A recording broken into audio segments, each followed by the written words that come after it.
कांग्रेस के साथ जितने सहयोगी हैं, आम आदमी पार्टी पंजाब में सरकार चला रही है, लेकिन कांग्रेस और आम आदमी पार्टी दोनों अलग अलग लड़ रही हैं। टीएमसी इंडी गठबंधन का हिस्सा है, लेकिन बंगाल में कांग्रेस और टीएमसी एक दूसरे के खिलाफ लड़ रहे हैं। हर राज्य में इनके यही हाल है। जब ये स्वयं एक नहीं हो सकते हैं तो देश को क्या ये एकजुट कर पाएंगे। बेटी स्कूल नहीं जा पाएगी, बहनें ऑफिस और बाजार नहीं जा पाएंगी, बुर्का पहन करके घर के अंदर दुपक के रहना पड़ेगा।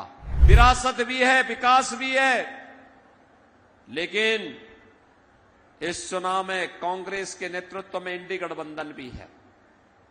ये भानुमति का पिटारा है। जितने दल हैं उतने ही खेमे हैं।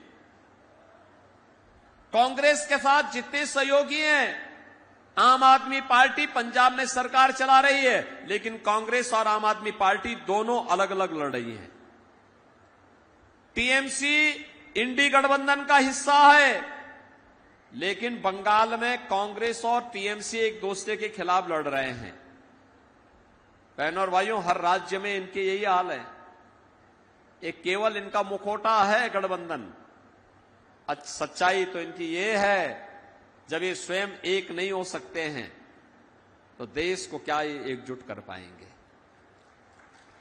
बहनों और भाइयों, इनका घोषणा पत्र तो अगर आप देखेंगे आपको लगेगा कांग्रेस का घोषणा पत्र, आपको लगेगा कांग्रेस का घोषणा पत्र यह देश के सबसे प्राचीन, सबसे पुराने राजनीतिक दल का नहीं, बल्कि किसी मुस्लिम लीग का संस्करण इनके साथ आ गया है और मुस्लिम लीग का दस्तावेज कांग्रेस आज प्रस्तुत कर रही है।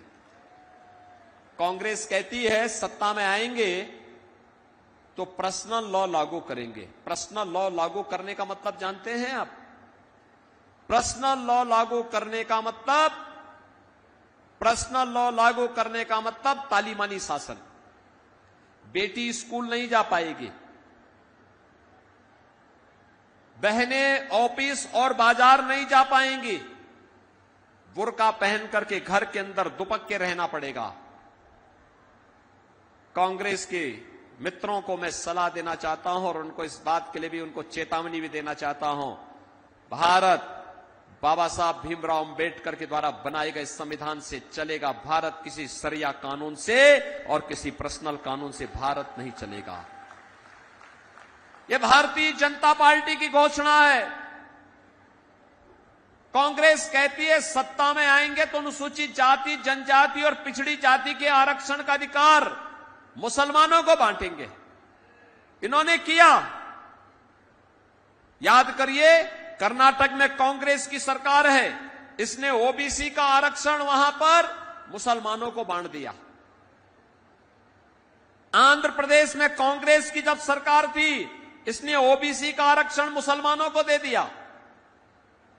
कांग्रेस की जब यूपीए की सरकार थी, तो यूपीए की सरकार में भी जस्टिस रंगनाथ मिश्रा की कमेटी इन्होंने इसलिए बनाई थी जिससे ओबीसी के आरक्षण को मुसलमानों को दे सकें।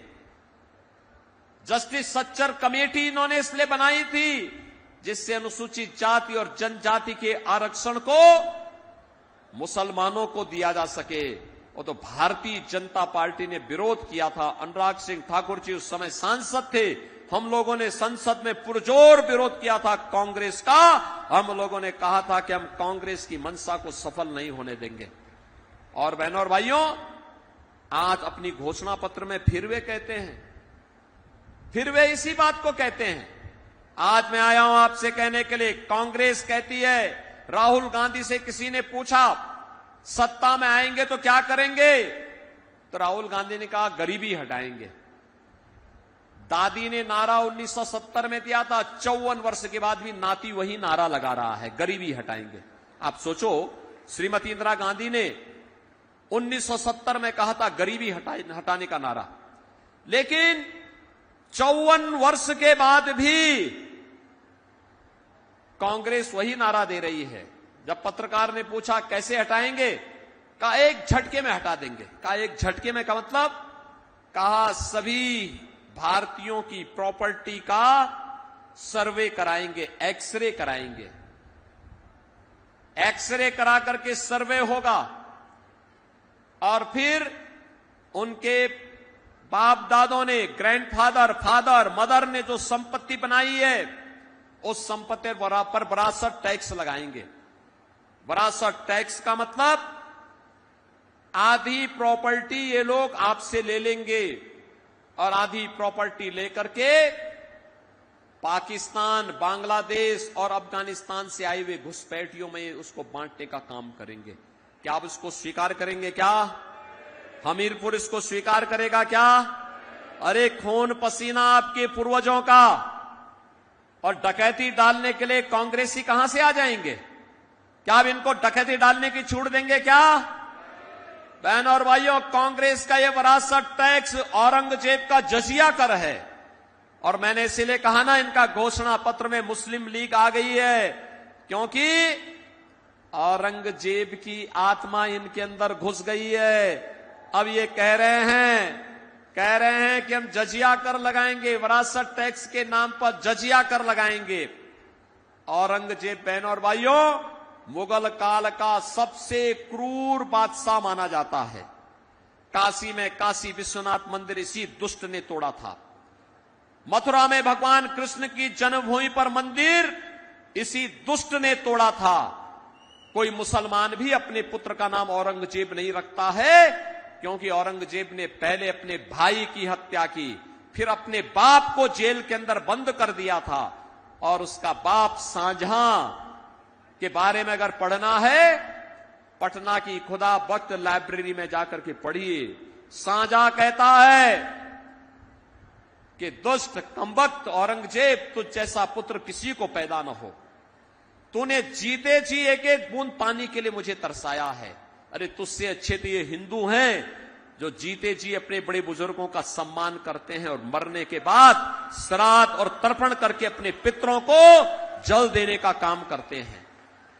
बहन और भाइयों, ये औरंगजेब की आत्मा जिसने जजिया कर लगाया था हिंदुओं पर, जजिया कर कहता था हिंदुओं को, या जजिया कर दो नहीं तो मुसलमान बनो। आज ये औरंगजेब की आत्मा इस कांग्रेस के अंदर घुस गई है। क्या औरंगजेब को आप जिंदा होने देंगे? क्या कतई नहीं जिंदा होने देना है औरंगजेब को। बहन और भाइयों, औरंगजेब को कतई स्वतंत्र भारत में हम जिंदा नहीं होने देंगे।